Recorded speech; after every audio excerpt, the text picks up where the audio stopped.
5월 16일 살아계신 하나님의 말씀 예레미야 50장 2절부터 7절 말씀으로 돌아갈 곳이 있는 사람들이란 제 말씀드립니다.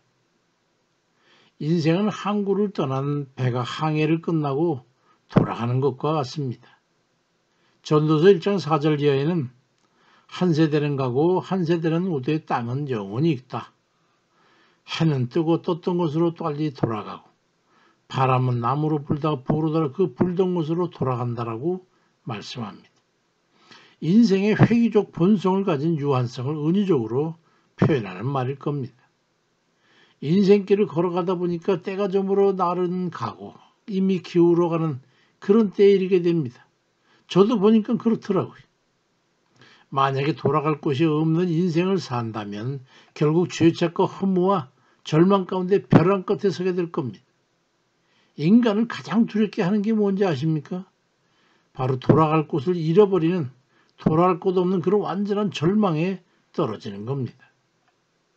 인생길 험하고 마음 지쳐 살아갈 용기 없어질 때 너 홀로 앞장서 탄식지 말고 예수님 품으로 나오셔야 하는, 인생길 험하고 마음 지쳐. 복음성가의 가사처럼 인생길의 끝이 가까워져 올 때 돌아갈 것이 없는 이들은 초조하고 두렵고 쫓기겠지만 돌아갈 곳이 있는 이들은 아버지의 용서와 긍휼을 바라고 아버지가 기다리시는 집으로 돌아가야 합니다. 돌아가고 싶어도 돌아갈 곳이 없는 그런 이들이 있지요. 아버지 집으로 돌아가겠다는 건 깨달음으로 집에 이르렀는데 아버지가 문을 닫아 걸고 돌아옴을 거절하면 그것이 바로 영원한 벼랑 아니겠습니까? 완전한 절망이죠. 근데 우리 아버지는 자식이 집을 떠났을 때처럼 문을 열어놓고 지금도 여전히 기다리고 계십니다. 누가복음 15장 11절 이하에 돌아온 탕자비의 말씀 있잖아요. 아버지께 가서 아버지께 죄를 얻어 싸우니 나를 품꾼의 하나로 여기서도 하리라고 아버지께로 돌아갔다고 하는 그런 탕자의 말이 있지. 그랬더니 누가복음 15장 11절 이하에 보니까 아버지여 내가 하늘과 아버지께 죄를 얻어 싸우니 지금부터는 아버지 아들이라 일컬음을 감당치 못하겠습니다. 그러고 종으로 여겨달라고 엎드리는 그 아들에게 좋은 옷을 예우다가 입히고 손에 가락지를 끼우고 발에 신을 신기고 살진 송아지를 끌어다가 잡고 죽었다가 다시 살아났고 잃었다가 다시 얻었노라면서 잔치를 벌이고 즐거워하더라고 말씀합니다.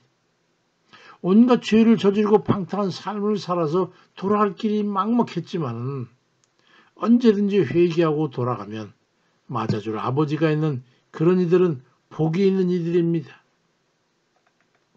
예레미야 50장 4절 5절에 보니까 여호와의 말씀이니라 그날 그때 이스라엘 자손이 돌아오며 유다 자손도 함께 돌아오되 그들이 울면서 그 길을 가며 그의 하나님 여호와께 구할 것이며 그들이 그 얼굴을 시온으로 향하여 그 길을 물으며 말하기를 오 너희는 오라 잊을 수 없는 그 영원한 언약으로 여호와와 연합하라고 말씀합니다. 돌아와서 하나님과 하나가 되라 이 말이지. 언제나 감사하신 아버지가 기다리고 있는 그곳으로 우리는 돌아가야 합니다. 주님께서 세상에 계실 때 베드로가 주님께 물었어요. 마태복음 18장 21절에 베드로가 주께 형제가 내게 죄를 보면 몇 번이나 용서해 줘야 됩니까? 7번까지 하오리까? 예수께서 대답하시되 내게 이르는 7번뿐 아니라 70번씩 7번이라도 할지니라 말씀합니다. 그리고 나서 비유로 말씀하신 게 바로 1만 달란트 빚진 자를 탕감해 준 어떤 임금의 이야기입니다. 우리가 살면서 몇 번이나 넘어지고서야 아버지의 온전한 뜻대로 살아갑니까? 10번이요? 100번이요? 그건 대단한 사람이지. 죄를 짓고 뉘우치고 돌이킨 후에는 온전하신 아버지의 뜻대로 살아갑니까 우리가? 또 넘어지는 거 아니겠어요? 그것을 표현할 때 70번씩 7번이라도 넘어진다는 거예요. 그러니까 우리는 수도 없이 결심해도 또 넘어지는 거예요. 그게 연약한 인간성이죠. 70번씩 7번 넘어질지라도 진심으로 회개하고 아버지 앞에 돌아가야 합니다. 도저히 용서받을 수 없을 것 같은 죄악 가운데 빠졌을지라도 마음의 진심으로 뉘우친다면 우린 돌이켜서 아버지 앞에 돌아가야 합니다. 이사야 30장 18절에 여호와께서 기다리시나니 이는 너에게 은혜를 베풀러 하심이요 일어나시리니 이는 너희를 긍휼히 여기려 하심이라. 대저 여호와는 정의의 하나님이시라. 그를 기다리는 자마다 복이 있다라고 말씀합니다. 얼마나 다행입니까? 이 세상은 다 우리를 버릴지라도 아버지께서는 우리를 기다리십니다. 버리지 않으십니다. 돌아갈 곳이 있는 우리야말로 진정으로 행복한 자들 아니겠습니까? 죄악 가운데 넘어졌어도 후회 막급인 실수로 하나님의 영광을 가렸어도 아버지가 기다리고 있는 그곳, 그 아버지 집에 이르도록 우린 돌이키시길 바랍니다. 사도행전 5장 31절에 이스라엘에게 회개함과 죄사함을 주시려고 그를 오른손으로 높이사 인군과 구주로 삼으셨느니라 말씀합니다.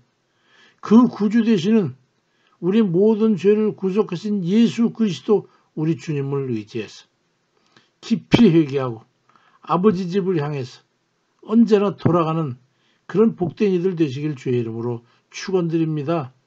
아멘입니다.